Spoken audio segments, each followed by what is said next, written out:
ನಮಸ್ಕಾರ ಎಲ್ಲರಿಗೂ. ಬೆಳಗ್ಗೆನೆ ನಮ್ಮ ಮನೇಲಿ ನಾಷ್ಟ ಮಾಡಿರಲಿಲ್ಲ, ಸೋಮವಾರ ವಾರ ಅಂದ್ಬಿಟ್ಟು ನಮ್ಮ ಹುಡುಗನಿಗೆ ರೈಸ್ ಬಾತು, ನಮ್ಮ ತಾಯಿಗೆ ಇಡ್ಲಿ, ಹಂಗೆ ಸೊಪ್ಪು ತೊಗೊಂಡೆ. ಮನೆಗೆ ಬರೋ ಅಷ್ಟೊತ್ತಿಗೆ ಇವ್ರು ಅವಾಗ ಎದ್ದಿದ್ರು, ಗುಡ್ ಮಾರ್ನಿಂಗ್ ಅಂತ ಹೇಳಿ ಇವ್ರ ಕತೆ ಸ್ಟಾರ್ಟ್ ಮಾಡಿದರು. ಅಡುಗೆ ಮನೇಲಿ ಎಲ್ಲ ನೀರೆಲ್ಲ ಚೆಲ್ಲಿ ಪಾತ್ರೆ ತೊಳೆಯೋಕೆ ಹೋಗಿ ಬಟ್ಟೆ ಒಗೆಯೋಕೆ ಹೋಗಿ ಅಷ್ಟು ತೀಟೆ ಮಾಡ್ತಾರೆ. ರೆಡಿ ಆದರು. ರೆಡಿ ಆದಮೇಲೆ ಇದು ಯಾವುದೋ ಒಂದು ಹೊಸ ಸ್ಟೈಲ್ ಕೇಳ್ತಾರೆ, ಉಫ್ ಅನ್ನೋದು, ಕಣ್ಣೆಲ್ಲ ಹಿಂಗೆ ಮಾಡ್ತಾರೆ, ಭಯ ಬಂದಿತ್ತು. ಹಂಗೆ ಇವ್ರು ನೋಡ್ರೆ ಚಿಲ್ಡ್ರನ್ಸ್ ಗ್ಯಾಂಗು, ಇಷ್ಟು ಜನ ಎಲ್ಲಿದ್ರೋ ಗೊತ್ತಿಲ್ಲ, ಇಷ್ಟು ಜನ ನಮ್ಮ ಮನೆ ವಟಾರದಲ್ಲಿ ಬಂದಿದ್ರು ನೆಂಟರು, ಅವ್ರ ಜೊತೆ ಆಟ ಆಡ್ಕೊಂಡಿದ್ರು. ಕೆಳಗೆ ಓಡಿಸ್ದೆ ಮೇಲ್ಗಿಲ್ಲಿದ್ರೆ ಅಂತ. ಇವನು ಐರನ್ ಮ್ಯಾನ್ ಆಗಿ ಹೆಲ್ಮೆಟ್ಗೆ ಇದ್ದಂಟಿಸ್ತೀನಿ ಲೇಸರ್ ಅಂತ ಕೂತಿದ್ದ, ಬೇಡಪ್ಪ ಅಂತ.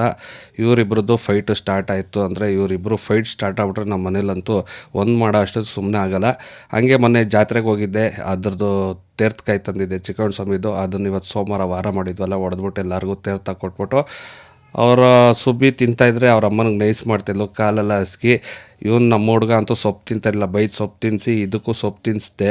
ಹಂಗೋ ಹಿಂಗೋ ಇಬ್ಬರು ಸ್ಟಾರ್ಟ್ ಆದರು, ತಿರ್ಗಾ ಫೈಟ್ ಅಳೋದೇ ಆಗೋಯ್ತು.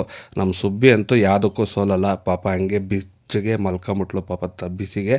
ಇವತ್ತಿನ ಕತೆ ಅಷ್ಟೇ ಸ್ನೇಹಿತರೆ, ಬಾಯ್, ನಾಳೆ ಸಿಗೋಣ.